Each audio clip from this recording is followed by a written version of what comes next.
Your next step is to bring the image that you've saved into the Nighttime Decor Design Pro Effects program. They are separate programs. Now we've created a shortcut within the program that will launch that program. So if you go up here to Corporate and you click Open Nighttime Decor Effects, it will launch the program. That is the easiest way to do it. Or you could minimize your program, go to the desktop, and launch the effects by double-clicking on the shortcut icon on the desktop. Now, as you can see in the effects program, the icons are totally different than the imaging portion. But this is the open image icon here, so you'll click on that. And then you need to navigate to the folder where you saved the file. That's why it's important that you know where you saved it. I put mine under Nighttime Decor Samples Jones because it's for the Joneses. And here's the image, Jones with fixtures. That's the one that you want to open. You do not want to open the L&D or work in progress. I will show you why here in a minute. So let's open that file by double clicking it, and here is the file with the fixtures on it. Now, because there are only a few icons in the program, let's quickly go over what they are. First of all, you got Open, which opens the image we just did. The next icon here is Save, and then there is the Zoom In and Zoom Out commands. Now, really, it's better if you learn the shortcut on the keyboard, which is F9 and F10. F10 zooms you in, so you place your mouse where you want it to be and press F10, and it zooms you in. F9 will zoom you back out, just like it is in the imaging program. This icon here is the lighting icon, which creates all the effects. It's grayed out right now because we haven't turned on the night. I'm going to do that now by clicking on dark. You can see these settings are kind of light, darker, and darkest. And you can manually adjust it, as we'll show you in the end here. So I like to put mine on the medium setting. And then we click on the lighting tool and you'll see that the menu comes up. This icon here turns it back to day, so if you want to go back to day, you could just click on that, and then you'd have to click back on your medium setting again. This icon here will let you label your fixtures on the image. So if we click on Library, it brings up the Nighttime Decor library. If I wanted to label something, I would simply click on that product. It gives me a spec sheet for that, which you could print out, or you could click Add and then just click and move your mouse and it will put a name on that. Again, you can adjust the size of this text, and we'll show you how later on in this video.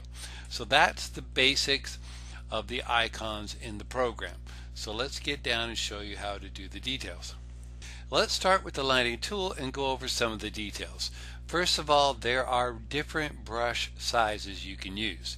If you click on this arrow here, you'll see that there's a slider. Sliding it down to the bottom gives you larger brushes. They alternate between square and round, and sliding it towards the top will give you small brushes. You also need to make sure that draw is on so that you can draw with light. If eraser is set, it's just basically going to erase whatever you're drawing. So let's go over some of these things here. So I got draw selected. The intensity is how intense the light will be. So let's do a couple samples here. I'm going to draw, and you can see that that's pretty bright. I'm going to reduce the intensity here and draw again, and you can see that you could barely see that. So basically think of this as light brightness. The more intense it is, the brighter the light is going to be. Most of the time I keep mine set to 100 because I want lights to be bright. Now the undo button will undo each step that you did. So I drew 3 lines here. So I click undo, it erased the top one, undo again, erase the bottom one, and the first one that I drew, I click undo, it will vanish. So remember, your undo is here in this menu, not up here under edit undo. It does a totally different thing. Now the light width will determine the spread and the width of the light that you're drawing with, determined by the brush size that you're using.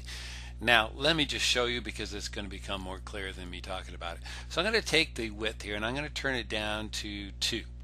And I've got a small brush here. So if I click and drag to draw, you see that's a pretty thin, basically a light line. So I'm going to turn the width up to all the way to 29, and I'm going to do the same thing. I'm going to click and drag and draw a line. Now my brush size did not change at all. What changed is the width, and you could see that what it's done in the middle, it's pretty bright, basically 100%, and then it fades off towards the edge. So I'm going to change my brush size here and get a large brush, and I'm going to do the same thing down here. And as you can see, it looks much brighter and it's giving me much more of a width. And if I wanted to draw with light, I could just simply go around and click on it, and it's giving me a large width. Now usually when you're drawing with light, you want it somewhere around in the middle, and you want a brush size that's closer to a small brush. So let's undo all this and just click here, and you can see the effect. Now I've done a couple effects on these lights here. The easiest way to get rid of it would be to click undo, but I want to show you how the erase works. So I'm going to click on erase here. Now erase set everything down to 0, and it's determined by my brush size. So if I go in here to erase this, you'll see that I'm able to erase the lighting effect. If I got a big brush and I've got eraser set, you can see it's much faster to erase something. So that is how erase works.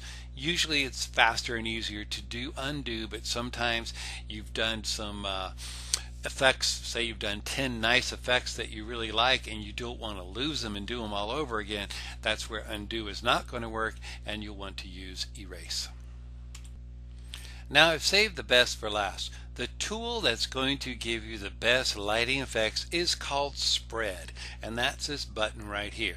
I'm going to show you quickly how it works. If I click on Spread, you'll see that my cursor has this little plus underneath it.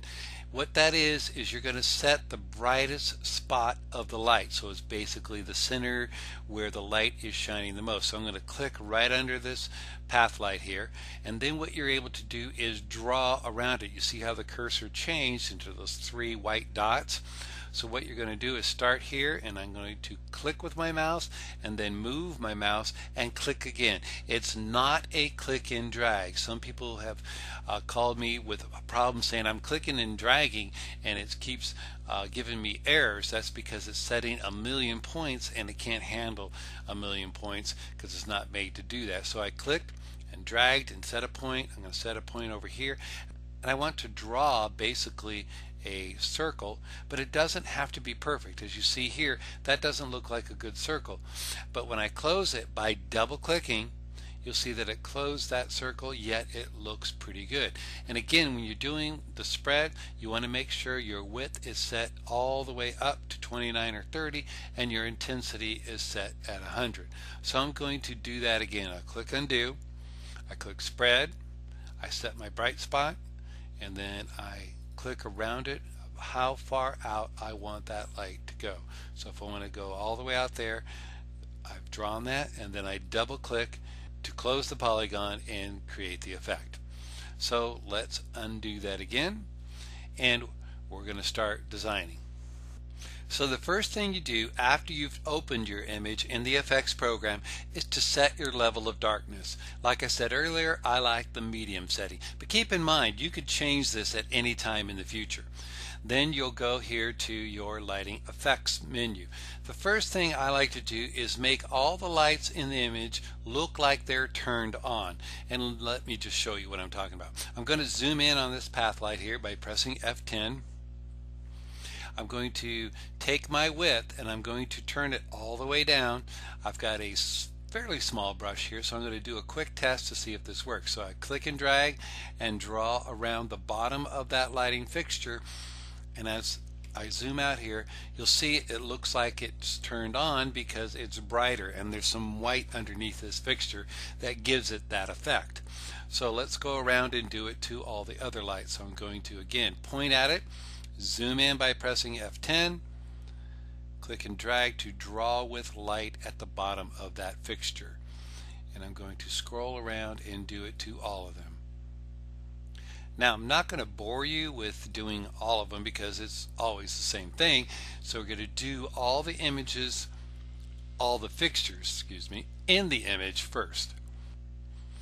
Now as you can see, I've done all the path lights, I've done this spotlight that's in the ground here, and I've also lit up one of the lights that is on the house, because if the house has lights, you might as well utilize them.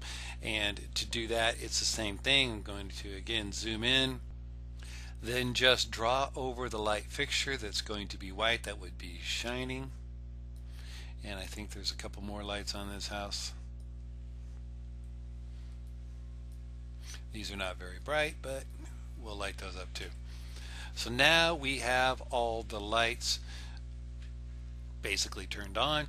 So what you would do at this point is just click OK to exit the menu, because that way you won't undo these accidentally, and then come back into the menu. Now you don't have to do that, but I just recommend you do that. Trust me from experience here. Now we want to start putting the lighting effects on this house.